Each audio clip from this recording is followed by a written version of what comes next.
कोई भी प्रोडक्ट को परचेस करने से पहले उसे जानना बहुत ही ज़रूरी है। तो दोस्तों, मेरा नाम है फुरकान कादरी और आप लोग देख रहे हो मेरा ये चैनल टेक गुरु।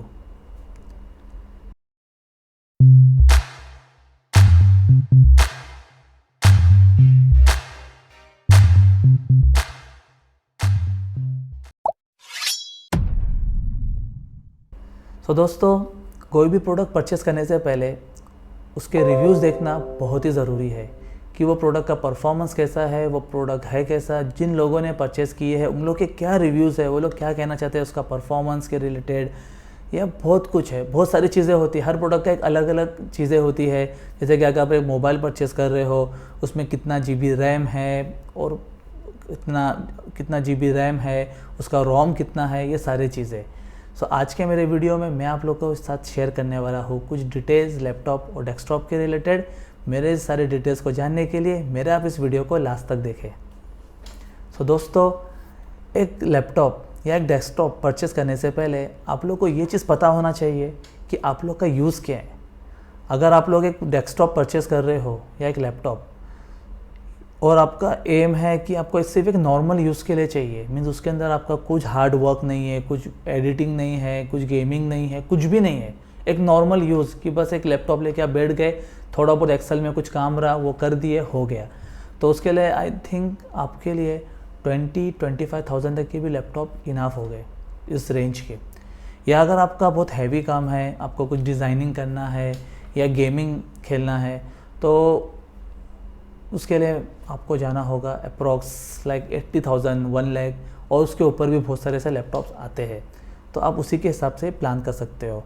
लेकिन जो मेन चीज़ एक है लैपटॉप परचेस करने के टाइम पे या कोई डेस्कटॉप हो, वो होता है कि आपको ये जानना चाहिए कि उसमें जो प्रोसेसर है वो कौन सा है, उसकी क्लॉकिंग स्पीड क्या है। ये सारी चीज़ें बहुत ही इंपॉर्टेंट है। जैसे कि आपके कोई एक फ्रेंड है एग्जांपल, उन्होंने एक लैपटॉप ले लिया i5 प्रोसेसर, उसने आपको बोल दिया कि हाँ मैंने i5 प्रोसेसर वाला एक लैपटॉप लिया हूँ, उसमें 16 GB का रैम है, बहुत ही अच्छा है, बहुत कुछ को बता दिया। आप सीधा शॉप पे गए, बोले हाँ मुझे i5 प्रोसेसर वाला एक लैपटॉप चाहिए, लेकिन वो i5 प्रोसेसर वाला जो आपको दुकान वाले ने जो लैपटॉप दिया है, वो जो प्रोसेसर अंदर है वो कितना कोर प्रोसेसर है, उसकी क्लॉकिंग स्पीड क्या है, 2 कोर है, 6 कोर है, 4 कोर है, ये भी चीज़ें बहुत इंपॉर्टेंट लगती है। अगर उस आपके कलीग ने लिया है एग्जांपल 8 कोर प्रोसेसर वाला लैपटॉप और उसको आई थिंक नियर अबाउट मिल गया वो लैपटॉप 70-80,000 में, और आपको आपके दुकान वाले ने दे दिया 2 कोर वाला लैपटॉप i5 प्रोसेसर में, वो आपको मिल गया 50 के आसपास, तो आप सोचेंगे या मेरा तो बहुत फ़ायदा हो गया, लेकिन ऐसा नहीं है। आपको जो कॉन्फ़िगरेशन मिला है वो उसके कॉन्फ़िगरेशन के कंपैरिजन में बहुत ही कम है, इसलिए आपको कम पे करना पड़ा। तो ये चीज़ जब भी आप कोई भी लैपटॉप या डेस्कटॉप परचेस करो तो ये चीज़ अच्छे से जान लो, इस चीज़ को अच्छे से स्टडी करो, और जो मैं आपको इस वीडियो में आज बताने भी वाला हूँ कि क्या चीज़ों पे आपको ध्यान रखना चाहिए, और फिर आप शॉप पे जाने के बाद वो चीज़ें उस शॉपकीपर से डिस्कस करो कि हाँ मुझे i5 प्रोसेसर चाहिए, ये प्रोसेसर का मॉडल नंबर है, यही प्रोसेसर चाहिए, इसमें इतना कोर है, इसकी क्लॉकिंग स्पीड इतनी है, ये सारी चीज़ें। तो आज का जो कंटेंट है मैं आपको बता दूं कि जैसे कि अगर एक क्लॉकिंग स्पीड जो है वो बहुत ही मायने रखती है। आपका जो क्लॉकिंग स्पीड है, फॉर एग्जांपल 3.1 गीगाहर्ट्ज़, 2.6 गीगाहर्ट्ज़, ये आपके प्रोसेसर पे साथ में लिखा रहता है कि ये इतना इसका क्लॉकिंग स्पीड है, मतलब वो एक सेकेंड में जो है इतना प्रोसेसिंग करता है।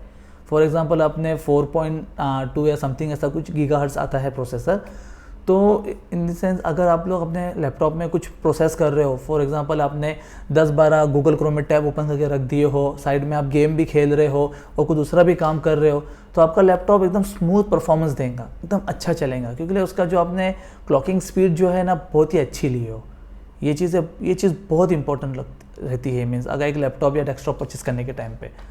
और एक दूसरा होता है उसका प्रोसेसर में कितने कोर्स है, जैसे कि 2 कोर, 6 कोर, 8 कोर, वो वहाँ पे मेंशन होता है। जैसे कि अगर आप लैपटॉप परचेस कर रहे हो तो उसके बॉक्स में सब मेंशन रहेगा कि ये i3 प्रोसेसर लैपटॉप है, और इसके अंदर जो है आपको मिलने वाला है 2 कोर या 4 कोर, एवरीथिंग, ये सारी चीज़ें इसमें मेंशन रहती है। तो ये सारी चीज़ों को आपको देख के लेना है, क्योंकि एक मतलब आपने प्रोडक्ट परचेस कर लिए, फिर उसके बाद वो आप रिटर्न भी करने जाएंगे तो ऑब्वियसली कोई आपसे रिटर्न नहीं लेने वाला, बिकॉज आपके सामने ही आपको चीज़ दिखाई गई और आपने वो प्रोडक्ट ले लिया। क्योंकि जब भी हम कोई लैपटॉप परचेस करते हैं तो वो टाइम पे हम उसमें कोई प्रोग्रामिंग या सब चालू नहीं करते कि हाँ ये चला के मैं देख लूँ, वो सब चला के देख लूँ, नहीं।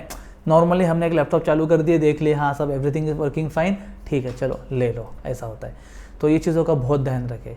फॉर एग्जांपल मैं आपको दे दूँ, जैसे कि एक i5 प्रोसेसर का एक लैपटॉप 7 जनरेशन में 7200U, ठीक है, ये 7 जनरेशन है। और इसके अंदर आपको 7 जनरेशन तक इस प्रोसेसर में आपको मिलता था 2 कोर, ओके। अभी 8 जनरेशन में 8250U आया है, ओके, उसके अंदर आपको मिल रहे हैं 4 कोर। तो देखो डिफरेंस कितना है। अगर आप लोग सोचते अरे चलो छोड़ो ना, एक जनरेशन ही पुराना है, यही ले लेता हूँ मैं, थोड़ा मतलब प्राइस का भी अच्छा खासा डिफरेंस है। लेकिन प्राइस का डिफरेंस क्यों है ये समझना आपके लिए बहुत ज़रूरी है। प्राइस का डिफरेंस इसलिए है क्योंकि उसके अंदर जो कोर है वो कम है प्रोसेसर के अंदर, तो वो कम है तो परफॉर्मेंस ऑब्वियसली कम होगा। अब 7200 में आपको 3.1 गीगाहर्ट्ज़ क्लॉकिंग स्पीड था, और 8250 जो प्रोसेसर है उसके अंदर आपको मिल रहा है 3.4 गीगाहर्ट्ज़ का स्पीड। तो ये सारी चीज़ें बहुत मायने रखती है। तो और भी बहुत कुछ अपडेट्स है लैपटॉप और डेस्कटॉप परचेस करने के टाइम पे, जो कि मैं आपको अपने आने वाले वीडियोस में शेयर करूंगा मैं आप लोग के साथ। मैं उम्मीद करता हूँ कि आज जो मैंने आपको अपडेट्स आप लोगों के साथ शेयर किया वो आपको पसंद आया होगा। आपके जो भी क्वेरीज होंगे लैपटॉप या डेस्कटॉप के रिगार्डिंग, आप लोग मुझे कमेंट्स में पूछ सकते हो। और आप लोग मेरे इस वीडियो को ज़रूर लाइक करें, शेयर करें, और मुझे आप लोग कमेंट में बताएं कि आपको आज का मेरा वीडियो कैसा लगा। आज के लिए इतना ही, कल मिलेंगे न्यू अपडेट्स के साथ। Bye bye.